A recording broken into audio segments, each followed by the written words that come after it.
Jadi, Muaz, kita dah cakap pasal basikal, dah cakap pasal jantung, dah cakap pasal inisiatif kalau tak nak pakai gula apa dia. Wanita punya cyclist pun kita dah panggil. Sekarang ni kita kena panggil yang king dia. Ya, king dia ni dia telah menjadi idola ramai sangat orang. Dan apabila kita lihat pada kejayaannya, dia punya semangat dia membuatkan kita sebagai rakyat Malaysia berfikir bahawa tiada perkara yang mustahil dalam dunia ni. Betul, nothing is impossible bagi kata orang putih lah. Baik, jadi bersama dengan kita sekarang khas daripada Melbourne, Australia, bersama dengan kita The Pocket Rocket Man. Hello, Assalamualaikum. Waalaikumsalam warahmatullahi. Khabar baik. Khabar baik. Itu dia Azizul Hasni Awang. Ni kira world star punya, world class punya cyclist. Betul. Jadi Jijo, mungkin boleh kongsikan sekarang ni bagaimana keadaan di Melbourne dan apa agaknya sedang berlaku sekarang ni? Adakah latihan yang dibuat terus dilakukan di sana? Alhamdulillah, keadaan di Melbourne sekarang ni, kalau kita bercakap soal COVID-19 tu, sudah lebih 2 minggu zero cases. Keadaan bertambah baik. Dari segi latihan pula, saya memang berlatih daripada awal lagi, tidak ada gangguan untuk latihan kerana pihak berkuasa di sini membenarkan profesional atlet untuk meneruskan latihan. Jadi alhamdulillah, syukurlah tak ada gangguan dari segi latihan untuk saya sini.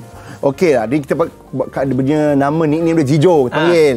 Okey, kita tahulah kan, Azizul Hasni Awang je orang tahu dah, world class punya cyclist. Lepas tu ikon berbasikal negara. Jadi bila Jijo tengoklah kan, macam especially dekat negara kita sendiri Malaysia, ramai yang dah minat untuk menceburkan diri dalam bidang berbasikal dan sebagainya.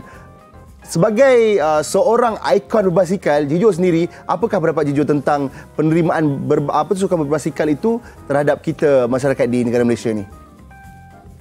Bagi saya, of course saya gembira kerana masa saya awal-awal membabitkan diri dalam arena lumba basikal negara ni, memang cita-cita saya berharap one day basikal akan jadi suatu sukan yang besar, famous macam bola sepak lah. Kerana of course bola sepak ini number one bukan di Malaysia saja, malah di dunia sukan yang digemari ramai. Jadi kita dapat lihat beberapa tahun ini sukan basikal ni telah meningkat naik, terutama sewaktu COVID ni melanda dunia lah. Saya kenapa tau? Kerana sukan basikal ni akan memberikan healthy lifestyle kepada semua yang mencebur dirinya lah. Dan kita boleh mengelakkan masyarakat kita daripada become sedentary, yang mana tidak aktif kan. So dengan adanya rakyat yang bergiat aktif, kita akan dapat promote healthy lifestyle dan akan memberikan masyarakat yang sentiasa positif. Okey, dan Jijo, kita tahu juga bahawa kalau berbasikal ni dulu sebelum berlakunya fenomena ni di Terengganu tu dah jadi macam biasa. Pergi kat mana-mana kita nampak ramai cyclist hebat pun datangnya daripada Terengganu. Itu memang tak dapat dinafikan. Tapi sekarang ni Jijo, kalau bila kita tengok satu Malaysia dah nak berbasikal, semua orang nak berbasikal. Jadi perkara pertama yang harus mereka tahu ni apa agaknya? Adakah mempunyai basikal yang mahal ataupun mempunyai persediaan serta semangat yang kental? Betul? Mana satu yang lebih penting? Okey. Of course, kalau nombor satu kena ada semangat yang kental lah kan. Semangat yang kental saja tak cukup kalau kita tak ada konsistensi kan. Dah ada semangat, kena ada konsisten selalu nak kayuh. Dan yang ketiga bagi saya barulah kena ada basikal.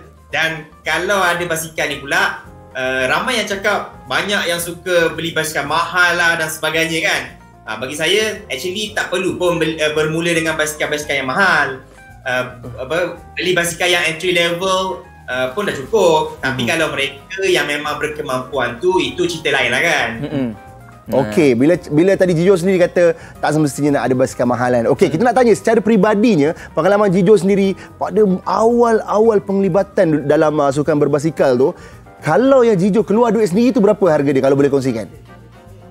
Mula-mula sekali. Saya basikal mountain bike yang saya beli second hand masa saya awal-awal nak menceburi lumba basikal ni, dalam 500 je masa tu. Saya beli basikal lepas tu basikal tu basikal biasa je, komponen pun biasa. Jadi saya berkayuh, and then bila saya dah jumpa jiwa tu, saya rasa basikal ni memang this is my passion my lah. Tu saya nak kayuh basikal dengan nak pergi lebih jauh. Lepas tu kumpul duit. Saya tak minta duit dengan mak bapak tau. Saya kumpul duit, saya kerja dan sebagainya. Lepas tu saya upgrade slowly. Saya beli frame yang mahal sikit, komponen mahal sikit. Jadi macam tu lah. Actually orang kat luar sana pun boleh macam tu lah. Beli basikal yang entry level dulu, dah rasa basikal tu memang sesuai dengan mereka, dah dapat skill, dan baru boleh upgrade kepada yang average level. Dan kalau rasa memang best sangat basikal ni, nak kayuh laju-laju, dan baru boleh upgrade yang highest level lah. Yang highest level macam yang kat belakang tu. Yang kat belakang tu. Berapa? Tanya Muaz. Itu kegemaran kesayangan dia tu. Look tu kalau kita nak kat mana Jijo akan bawa kan? Basikal ni sebab dua basikal ni ada sentimental value untuk saya. Yang kat atas tu yang saya guna masa Olympic London 2012. Yang kat bawah ni masa saya guna Olympic Beijing 2008 dahulu. So memang saya simpan lah basikal ni sampai ketua. Okey, jadi kalau kita tengok persiapan untuk Olimpik yang akan datang ni, adakah akan menggunakan basikal yang sama ataupun dah ada standby?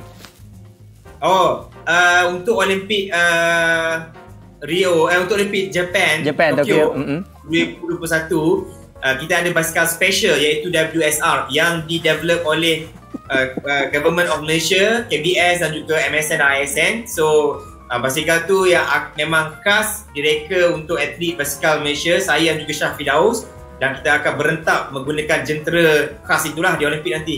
Wow. Okey, kita sentuh bab basikal lah, kita tanya harga sebagainya. Tadi Jijo kongsikan dengan kita di mana beliau mula-mula 500 ya harga dia. Okey, ni pendapat Jijo sendiri secara peribadi lah kan. Apakah pendapat Jijo bila mereka-mereka yang baru nak menceburkan diri dalam bidang basikal, tapi spend duit begitu banyak dan sebagainya, dan sampai kan bila orang sebut tentang berbasikal, suka berbasikal ni je, orang kata alah ini satu hobi yang mahal dan sebagainya. Jadi mungkin ada yang bertanggapan berlebih-lebihan.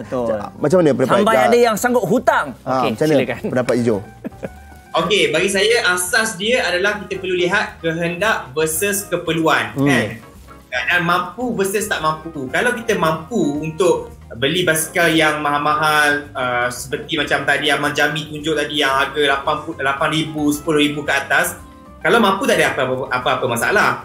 Tapi bagi mereka yang berkurang kemampuan ni, jadi tak perlulah nak berhutang, tak perlulah nak menyusahkan mungkin duit simpanan, keluarga dan sebagainya. Kita pergi dulu dengan basikal entry level, beli dahulu yang biasa dahulu, dan baru kita upgrade slowly. Kenapa?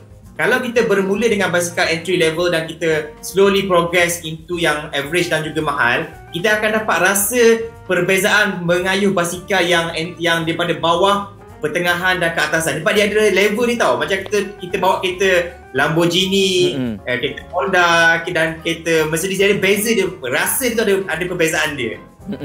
Okey, dan Jijo, mungkin pesanan dari segi pemakanan, sebab saya risau ni, bagus semua orang berbasikal, tapi pemakanan kita risau lah tak dijaga. Sebab ada orang kata kita dah kayuh 100 km, nasi lemak, roti canai, tak ada masalah. Okey, itulah walaupun dah kayuh jauh-jauh, at least untuk part of diet dengan nutrition tu kau boleh jagalah. Janganlah mentang-mentang dah kayuh 80 1 kilo nak bantai semuanya kan. At least kita bersederhana. Bukan saya cakap tak boleh nak makan nasi lemak ke, roti canai ke, tapi biarlah bersederhana.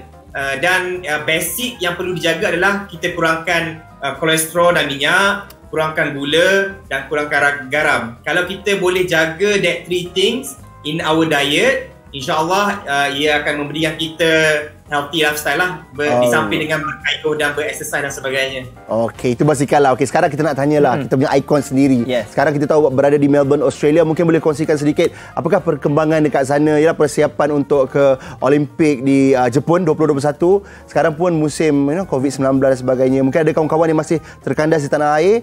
Jadi mungkin Jijo boleh kongsikan sekarang apa perkembangan terbaru Jijo dengan rakan dekat sana.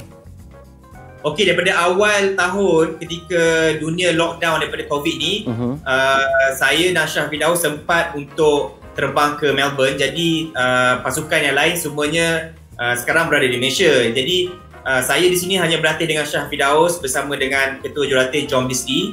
Alhamdulillah semuanya berjalan lancar.